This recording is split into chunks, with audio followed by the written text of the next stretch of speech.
सदन में उपस्थित और मंच पर professor A D Sharma sir, dean humanities and social sciences, और professor B K Srivastava, head of the department history, और यहाँ पे उपस्थित प्राध्यापकगण और शहर से हमारे हुए नगरवासी और हमारे मेरे साथी सहयोगी साथी जो है अलग अलग विभागों से, और इसके साथ ही साथ शोध छात्र छात्राएं। आज हम लोगों के लिए गौरव का दिन है, और ये मैं पहले भी आप लोगों से बात कर रहा था कि विश्वविद्यालय के इतिहास में गौर उत्सव सप्ताह मनाया जा रहा है। ये वास्तव में अद्भुत क्षण है, और माननीय कुलपति मैडम के आशीर्वाद से और उनके इनिशिएटिव से हमें ये मौका मिला, और बहुत जल्द में ये कार्यक्रम तय हुआ और हम लोग यहाँ पे आज हैं। इसके लिए मैं आभारी हूँ विश्वविद्यालय प्रशासन का, और खास करके माननीय कुलपति महोदय का, और मुख्य समन्वयक प्रोफेसर आर के त्रिवेदी सर का, जो आज नहीं है किन्हीं कारणों से, तो उनको भी मैं धन्यवाद ज्ञापित करूंगा।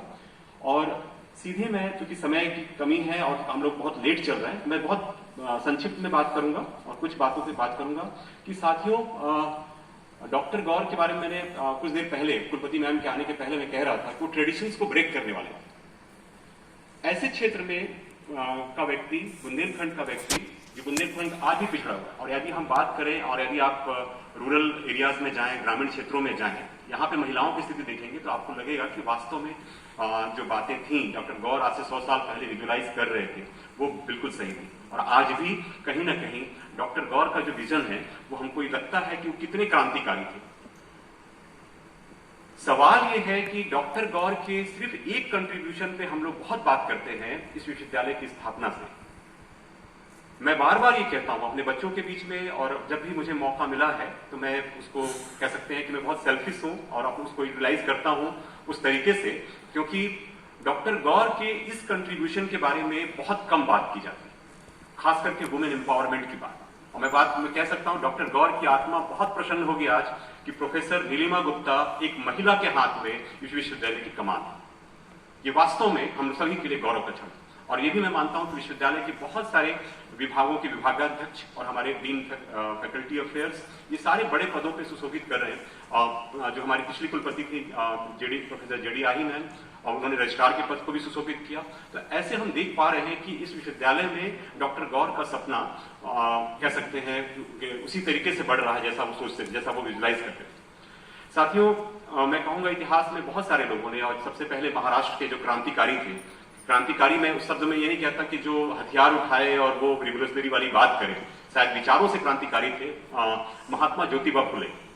वो एजुकेशन को एक टूल के रूप में मानते थे, महिलाओं के एजुकेशन को लेके, दलितों के एजुकेशन को लेके बात करते थे। आप उस चीज को देखिए कि लगभग 70-60 साल के बाद बुंदेलखंड की धरती पर कोई कह रहा था कि वो डॉक्टर गौर थे।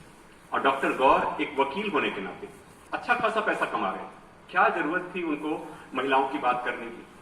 अच्छा खासा वो भारत से लेके लंदन तक, म्यांमार तक, इलाहाबाद, रायपुर, कलकत्ता, लाहौर, तमाम उन जगहों पे जाकर प्रैक्टिस कर रहे थे, अच्छी खासा पैसा अर्न कर रहे थे। लेकिन आप उनके पूरी उसके आइडियाज को आप देखेंगे और उसके सेंट्रल आइडियाज को आप पढ़ेंगे तो एक मैं आप लोगों से रिक्वेस्ट करूंगा, और कुलपति मैडम से मैंने उस दिन रिक्वेस्ट किया था, और उन्होंने कहा है कि हम डॉक्टर गौर की जितनी राइटिंग्स हैं उसको हम डिजिटलाइज करेंगे, हम और रिप्रिंट करने का मैंने रिक्वेस्ट किया था, और शायद वो भी हो जाए तो मैं बहुत हम सब खुश होंगे, हम उनके आभारी होंगे मैडम के। और उनका एक नॉवेल है, हम सबको पढ़ना चाहिए। डॉक्टर गौर का एक कक्ष है हमारे पंडित जवाहरलाल नेहरू लाइब्रेरी जो है, सेंट्रल लाइब्रेरी, उसमें एक कक्ष है गौर साहब का, उसमें एक नॉवेल है हिज ओनली लव, अंग्रेजी में है, लेकिन मैं कहूंगा कि उसको हम सबको पढ़ना चाहिए। यदि हम उसको पढ़ते हैं तो हम सही मायने में हम गौर साहब को समझ पाएंगे। गौर होने का मतलब क्या है? क्या गौर होने का मतलब सिर्फ शिक्षा शास्त्री है? क्या विधिवेत्ता?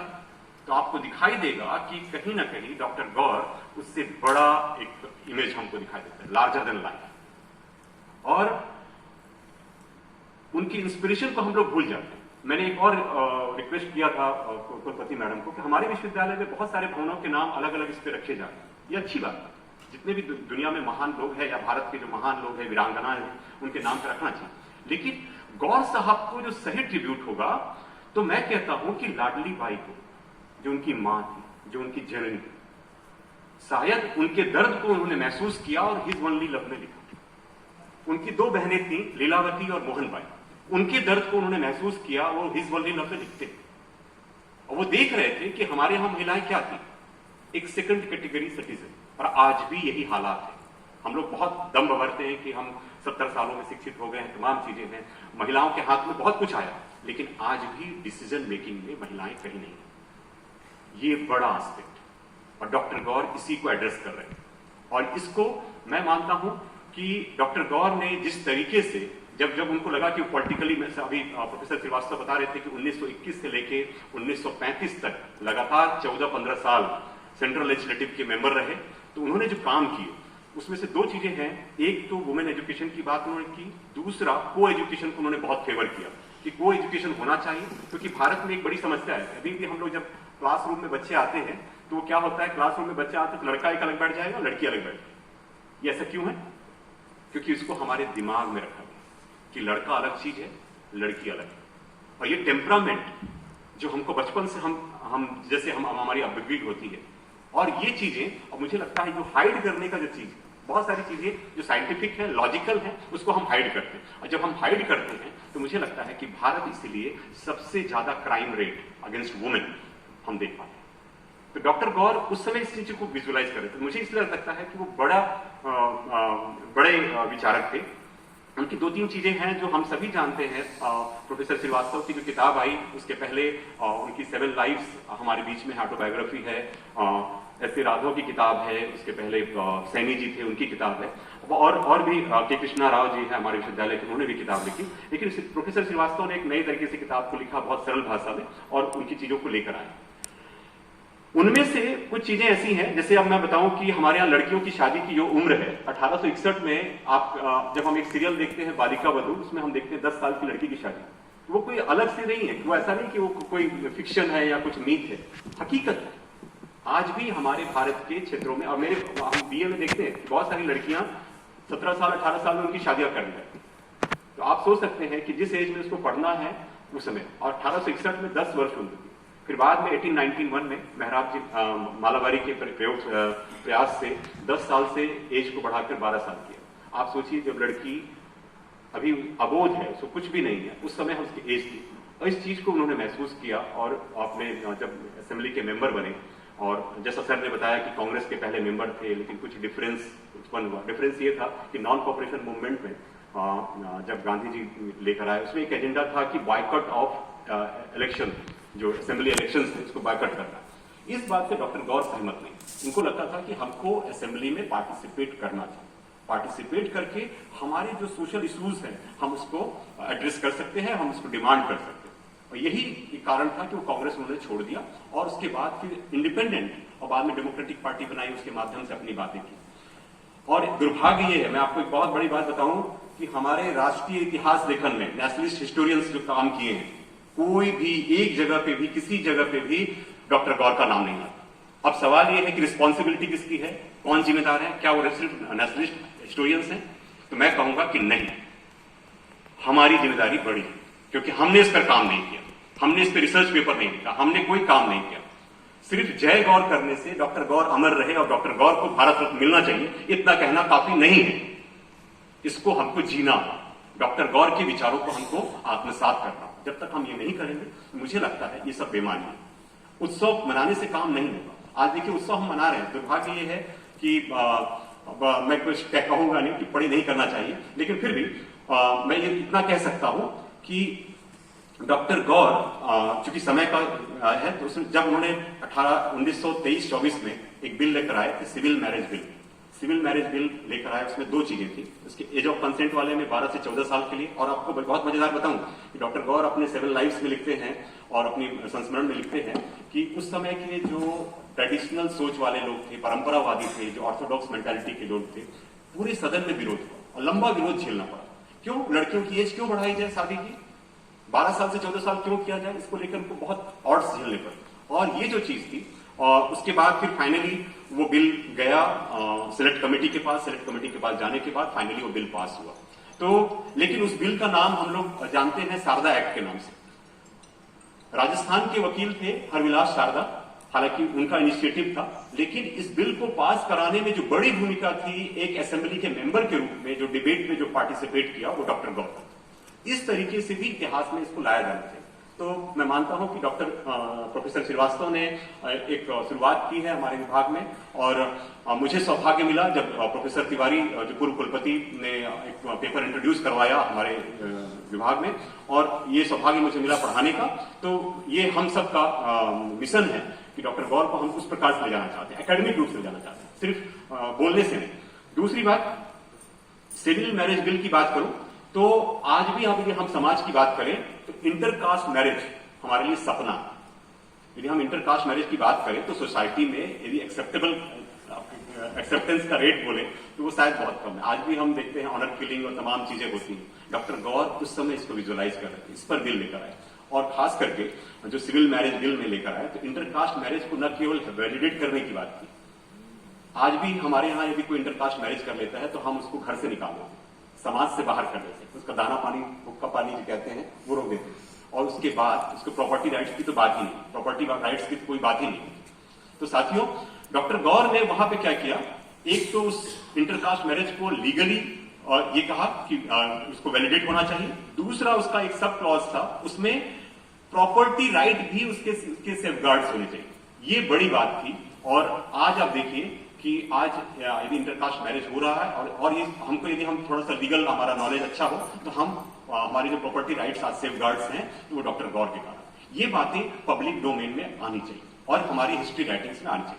तीसरी जो बात है, इसके साथ ही भारत में वकालत का पेशा सिर्फ पुरुषों का पेशा था, केवल पुरुष ही प्रैक्टिस कर सकते। 1923, 1924, 25 तक की बात बता दूं कि लड़कियों को अधिकार नहीं था कि वकालत का पेशा करना। डॉक्टर गौर ने इसके लिए प्रयास किया और 1923 में एक बिल लेकर आए और एक्ट ऑफ 29 के द्वारा ये पास हुआ और महिलाएं एडवोकेट बन सकती थी।